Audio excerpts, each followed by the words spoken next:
Hello, welcome back to Fallout 76. Minerva's back again, and she's got a pretty unique item on the menu this time around. She'll be at Fort Atlas in the next couple of days, from the 23rd to the 26th.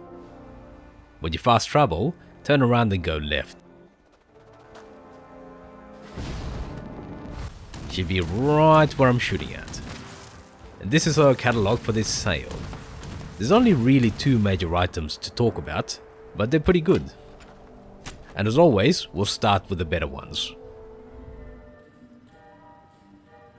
This is one of 3 sets of endgame armor, or at least the non-power armor sets.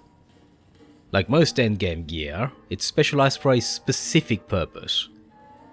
For the Covert Ops, you get a bonus to stealth from each piece you wear. So if you like playing sneaky, then it's pretty good. And it synergizes particularly well with the fixer's sneaking speed bonus. In terms of armor rating, this is the weakest of the gold armor sets. But if you're choosing to wear this armor, then you want it to be stealthy anyway, so you shouldn't be taking that much damage in the first place. This was my preferred set for a very long time, and I can tell you that the Covert Ops set is not much worse than a Secret Service set in practice. The real difference makers when it comes to survivability are the perks you use, like Dodgy and Serendipity, and the legendary effects like Sentinels. But on the other hand, if you do play as a low health character, you'll find that you're stealthy enough in Secret Service or boss armor anyway.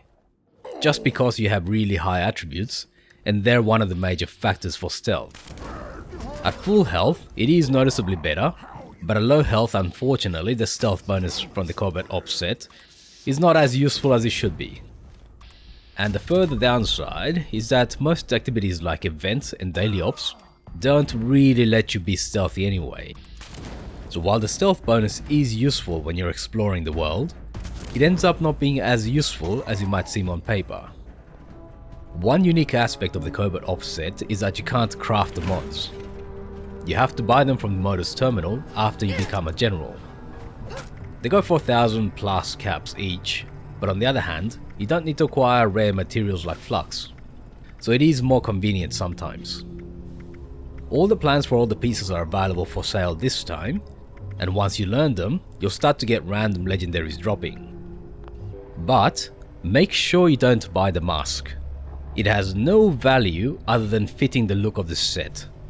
So unless you're going for that particular look, it's not worth spending your gold to get it. Overall, it is a very nice set, and well worth a look for a character focused on stealth. The last sale had the Crusader pistol available, and this one has the mods on the menu. The fusion mod gives the weapon a bit more damage and changes it to use fusion cells. So if you run a lot of laser weapons, then you can standardize your weapons to use the same ammo. The pyro mod does a bit of fire damage and applies some damage over time. With the improvement to damage over time, the pyro mod is more useful than it used to be, even though you can only have one active at a time. But if you are going for damage over time, you may as well go for a bow and flaming arrows, because they're top tier now. The cryo mod is my favorite, just because it gives you unique functionality. It freezes enemies so they move slower. Unfortunately, that doesn't slow their shooting, but it is a great option against melee specialists. And as I'll cover in a video that's waiting to be published in the next few days, the new legendary crafting system makes this and the pyro mod that much more useful than they were before. This is a good decoration for people who have vendors. That way you can let people know if you actually have something for sale when they visit your camp. No idea why it's so expensive, but I'm a fan of all neon signs. They look great in the dark. In any case, this sale does have some interesting items available, and I hope that you can get what you want.